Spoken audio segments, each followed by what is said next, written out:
മോള് അവള് മരിച്ചു പോകും സാറുമാരെ. നിങ്ങൾ മൂന്നാളും കൂടി അവളെ ഉപദ്രവിച്ചാൽ ഒന്നും ചെയ്യാതെ വെറുതെ വിട്ടേക്ക് സാറേ എൻ്റെ കൊച്ചിനെ. ഇനി ഞാനും എൻ്റെ മോളും ഒരാളെയും ഉപദ്രവിക്കാതെ നിങ്ങളുടെ ഒന്നും കൺമുന്നിൽ പോലും വരാതെ എവിടെയെങ്കിലും പോയി ജീവിച്ചോളാം.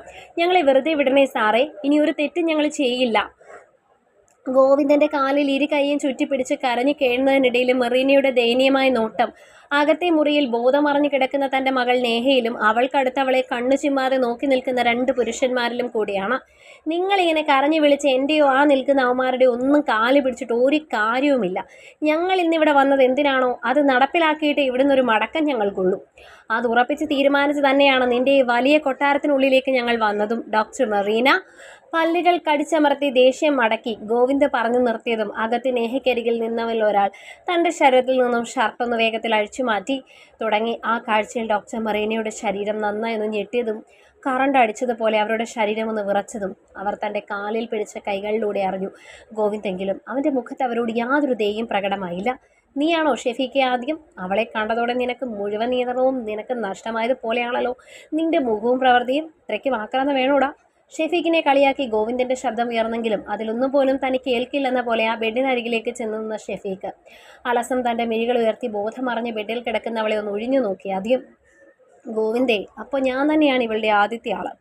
നീ ആ തള്ളയും പിന്നെ ഇവളെ ഇങ്ങനെ കണ്ണെടുക്കാതെ നോക്കി വെള്ളമിറക്കി നിൽക്കുന്ന ഇവനെയും ഒന്ന് റൂമിൽ നിന്ന് കുറച്ച് നേരത്തേക്ക് മാറ്റിത്താ. ഒപ്പം നീയും ഒന്ന് പുറത്ത് നിൽക്ക് കുറച്ചു നേരം. എൻ്റെ ഊഴം കഴിഞ്ഞ് ഞാനങ്ങ് പെട്ടെന്ന് ഇറങ്ങാന്ന്. അത് കഴിഞ്ഞു പിന്നെ നിങ്ങൾ എന്ത് വേണോ ചെയ്തു. ഫസ്റ്റ് ചാൻസ് അതെനിക്ക് വേണം. ഒന്നുമില്ലെങ്കിലും ഇവള് കാരണം ഹോസ്പിറ്റലിൽ മരണവക്കത്ത് കിടക്കുന്നത് എൻ്റെ അനിയൻ സാധിക്കല്ലേ. അവന് വേണ്ടി ഇത്രയെങ്കിലും ചെയ്യണ്ടേ ഞാൻ ഇവളോട്? അഴിച്ചു മാറ്റിയ ഷർട്ട് അവിടെ കിടന്ന കസേരയിലേക്ക് ഇട്ട് ആ ബെഡിലേക്ക് അവൾക്കടുത്തേക്ക് അമർന്നിരുന്ന് ഷെഫീഖ് പറഞ്ഞത് കേട്ടതും കുടം കൊണ്ടടി തലയ്ക്കടി ഏറ്റ് കിട്ടിയതുപോലെ തരിപ്പോട് ഷെഫീഖിനെ തുറച്ചു നോക്കി മെറീന. SK ഹോസ്പിറ്റൽ ICUവിൽ മരണത്തോട് മല്ലിട്ട് കിടക്കുന്ന സാദിഖിൻ്റെ ഏട്ടനാണോ സാറേ അയാൾ? ഗോവിന്ദൻ്റെ കാലിൽ ചുറ്റിപ്പിടിച്ചിരുന്ന തൻ്റെ കൈകൾ വേഗത്തിൽ വേർപ്പെടുത്തി നിലത്തു നിന്ന് എഴുന്നേറ്റവൾ ഗോവിന്ദനോട് തിരക്കിയതും അവരുടെ കരണം പുകച്ച് തൻ്റെ വലത് കൈ ശക്തിയിൽ ആഞ്ഞു വീശിയിരുന്നു ഗോവിന്ദ്. അതേടി, സാദിഖിൻ്റെ ഏട്ടൻ ഷഫീഖാണത്. രക്തബന്ധം കൊണ്ട് ഷഫീഖ് അവൻ ഏട്ടനായി തീർന്നപ്പോൾ സ്നേഹബന്ധം കൊണ്ട് അവന് സഹോദരനായി തീർന്നവരാണ് ഞാനും ദയാ നിൽക്കുന്ന സാജനുമെല്ലാം. നിന്റെയും നിന്റെ മകളുടെയും കള്ളങ്ങളും ജനങ്ങളും നിയമങ്ങളും വിശ്വസിച്ചപ്പോൾ ചെയ്യാത്ത കുറ്റം ഏൽക്കേണ്ടി വന്നു ഞങ്ങളുടെ അനിയന്. അതും ആ കിടക്കുന്ന നിന്റെ മകളെ പീഡിപ്പിക്കാൻ ശ്രമിച്ചെന്ന കുറ്റം. എന്തിനു വേണ്ടി ആയിരുന്നടി നിങ്ങൾ അമ്മയും മകളും ചേർന്ന് അങ്ങനെയൊരു നുണക്കഥ ആ പാവത്തിന് മേൽ പടച്ചുവിട്ടത്?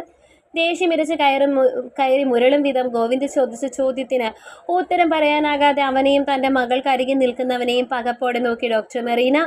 ഞങ്ങളുടെ ചോദ്യങ്ങൾക്ക് വ്യക്തമായൊരു ഉത്തരം നീ ഇപ്പോൾ തന്നില്ലെങ്കിൽ ഇവിടെ ഇപ്പോൾ നിന്റെ മുമ്പിൽ വെച്ച് പിച്ചിക്കീറി നിന്റെ മകളെ ഞങ്ങൾ ഓരോരുത്തരും നീ നിന്റെ മകളും ഈ ലോകത്തോട് വിളിച്ചു പറഞ്ഞ കള്ളം എങ്ങനെ സത്യമാവുകയും ചെയ്യും. ഞങ്ങളുടെ അനിയന് കിട്ടാത്ത നീതിയും മര്യാദയും അവനെ ഉപദ്രവിച്ച് നിങ്ങൾക്കും തരില്ല ഞങ്ങൾ. അതുകൊണ്ട് സത്യമായിട്ട് പറഞ്ഞാൽ ജീവനെങ്കിലും ബാക്കി വെക്കും ഞങ്ങൾ. ഗോവിന്ദൻ അരികിലേക്ക് വന്നതും മെറീനയോട് പറയുമ്പോൾ സാജന്റെ മുഖത്ത് ഏതൊരാളും ഭയപ്പെടും വിധം ദേഷ്യം ആളിയിരുന്നു. തെരുവിൽ ജനിച്ചു വളർന്നവരാണ് ഡോക്ടറെ ഞങ്ങളൊക്കെ. തന്തയ്ക്കും തള്ളയ്ക്കും ഒന്നും വേണ്ടാതെ ഉപേക്ഷിക്കപ്പെട്ടവർ. നിങ്ങളെപ്പോലെ വലിയ കൊമ്പത്ത് ജീവിക്കുന്നവർക്ക് ഞങ്ങളോടൊക്കെ എന്നും പുച്ഛമാണല്ലോ.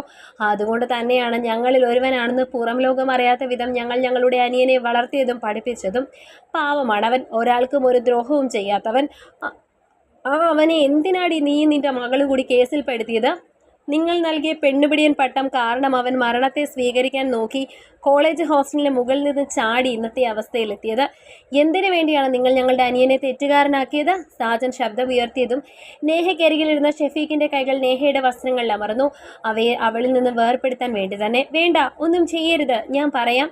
ഷെഫീഖിൻ്റെ നീക്കത്തിൽ പകച്ചു മെറീന കരഞ്ഞുറക്കെ പറഞ്ഞതും അവരുടെയെല്ലാം നോട്ടം മെറീനയിലേക്കായി. എൻ്റെ മകൾ ഇതുവരെ പഠിച്ച ക്ലാസ്സിലെല്ലാം അവളായിരുന്നു ക്ലാസ് ഫസ്റ്റ് എപ്പോഴും. എന്നാൽ സാദിഖിൻ്റെ വരവോടെ ആ അവസ്ഥ മാറി. ക്ലാസ്സിലും കോളേജിലുമെല്ലാം അവനായി ഒന്നാമൻ. ഇതുവരെ എൻ്റെ മകളെ പുകഴ്ത്തിയവരെല്ലാം പിന്നെ അവനെ പുകഴ്ത്താൻ തുടങ്ങി. അത് സഹിക്കാൻ വയ്യാത്തത് കൊണ്ടാണ് സാദിഖിനെ ആ കോളേജിൽ നിന്ന് തന്നെ പറഞ്ഞയക്കാൻ വേണ്ടി ഞങ്ങൾ ചെയ്തതാണെല്ലാം. ഏറ്റു പറഞ്ഞു മെറീന. ചെയ്തത് എന്താണെന്ന് പറയടി വേഗം. കയ്യിലെ ഫോൺ ക്യാമറ ഒന്നുകൂടി അവർക്ക് നേരെ തിരിച്ചലറി ഗോവിന്ദ്. ഒരു രഹസ്യം പറയാനുണ്ടെന്ന് പറഞ്ഞ് സാദിഖിനെ മുറിയിലേക്ക് വിളിച്ചു കയറ്റിയത് നേഹയാണ്. പിന്നീട് അവൻ കയറി ഉപദ്രവിക്കാൻ ശ്രമിച്ചെന്ന് പറഞ്ഞ് ഉറക്കെ കരഞ്ഞു ബഹളം വെച്ച ആളെ കൂട്ടിയതും അവളാണ്. സാദിഖ് അവളെ ഒന്നും ചെയ്തിരുന്നില്ല. സത്യം. പൊട്ടിക്കരഞ്ഞുറക്കെ മെറീന പറയുന്ന സത്യങ്ങൾ കേട്ട് പുറം ലോകം ഞെട്ടി. അവർ മൂന്നുപേരും ആ വീട്ടിൽ നിന്ന് ഇറങ്ങും നേരം അവിടെയാകെ തടിച്ചുകൂടിയ ജനങ്ങളെ കണ്ടാണ് താനും അവരുമായുള്ള സംസാരം അത്രയും നേരം ലൈവ് ജീവ് പോയിക്കൊണ്ടിരിക്കുകയായിരുന്നുവെന്ന് മെറീന അറിഞ്ഞതുപോലും. തനിക്ക് നേരെ ചീറി വരുന്ന ചെരുപ്പിൽ നിന്നും കല്ലേറിൽ നിന്നും രക്ഷപ്പെടാൻ മെറീന പല വഴി ഓടുമ്പോൾ തങ്ങളുടെ അനിയൻ്റെ നിരപരാധിത്വം പുറം ലോകത്തിനു മുൻപിൽ തുറന്നു കിട്ടിയ സംതൃപ്തിയോടെ ഇനി വരുന്നതെന്തും നേരിടാൻ ഉറച്ച് തല ഉയർത്തി ആ വീടിൻ്റെ പടിയിറങ്ങി അവർ മൂവരും. ഞങ്ങളിൽ ഒരുവന് വേണ്ടി പൊരുതാൻ തങ്ങളെ ഉള്ളുവെന്ന തിരിച്ചറിവോടെ. കഥ നിങ്ങൾക്കിഷ്ടമായെങ്കിൽ ലൈക്ക് ചെയ്യൂ. നിങ്ങളുടെ അഭിപ്രായങ്ങൾ കമൻ്റായി രേഖപ്പെടുത്തൂ. കൂടുതൽ കഥകൾ കേൾക്കാൻ ഈ ചാനൽ സബ്സ്ക്രൈബ്